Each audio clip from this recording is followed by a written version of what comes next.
Unti-unti nang dumadagsa ang mga pasaherong magtatawid dagat sa Batangas Port. Fully booked na rin ang biyahe ng mga barko patungong Katiklan. Para sa detalye, makakasama natin live si Denise Abante. Denise?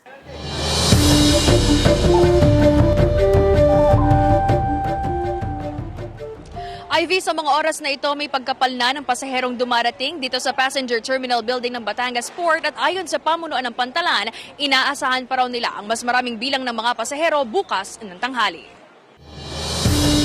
Mag-aalas 8 pa lamang daw kagabi nang ma-fully booked ang tatlong biyahe ng barko ng dalawang shipping lines sa Batangas Port na patungong Katiklan, Aklan. Ayon sa pamunuan ng PPA Batangas, inaasahang nasa mahigit 1 hanggang 2,000 pasahero ang posibleng hindi makapagtawid dagat patungo sa Katiklan. Fully booked na.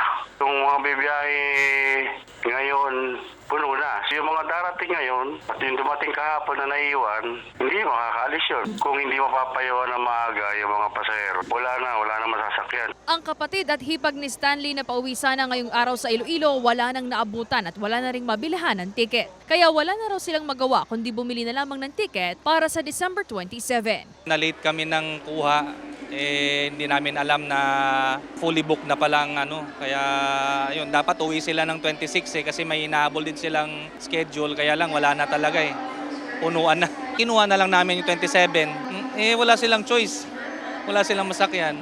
Mas maganda siguro kung mas maaga makapag-book na sila kasi pagka ganitong peak season talaga mahirap talaga Solo traveler naman si Ronnie na pauwi ng Katiklan. Bagamat hanggang Rojas lang ang tiket, ipinagpapasalamat na rin daw niyang makakauwi siya ngayong Pasko sa kanyang pamilya. Maaga na kasi siyang nakapag-online booking ng tiket pa Rojas. Mabilis naman siguro yan. Ngayon lang ako makasakay ng Roro, lagi ang sakay ko. Walang pila Sana ligtas. Walang sagabal. Kaninang umaga, mahaba na ang pila ng mga pasaherong kukuha ng kanilang vessel ticket patungo sa Katiklan. Ayon sa pamunuan ng Pantalan, maaring isa na lamang mula sa grupo ang kumuha ng vessel ticket oras na makakuha na sila ng terminal ticket para maiwasan ang mahaba at pagdami ng pila sa ticketing booth. Nakipag-ugnayan na rin daw sila sa mga shipping lines at sa Maritime Industry Authority o Marina hinggil sa karagdagang barko para makatawid ang mga pasahero.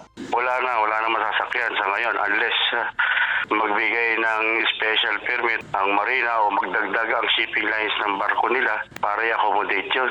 Sabi naman ng Marina 4, sumulat na sila sa ilang shipping lines na sakop ng Calabarzon at Mimaropa kung maaari silang makapagpahiram ng mga barko sa rutang Batangas-Katiklan. Nagre-request po kami sa kanila if pwede po silang mag-deploy ng kanilang mga barko dito sa rutang ito para po ma-address natin yung kakulangan po sa mga barko. Wala pa raw sagot ang 7 shipping lines na kanilang pinadalhan ng sulat kung makapagbibigay ang mga ito ng mga barko. Ivy, sabi pa ng Marina 4, maaari naman daw makapagbigay ng special permit anumang oras. Ang nagiging problema nga lamang, walang available na barko ang babiyahe patungo sa rutang Batangas-Katiklan. Yan muna ang latest mula rito sa Batangas Port. Balik sa'yo, Ivy. Maraming salamat, Denise Abante.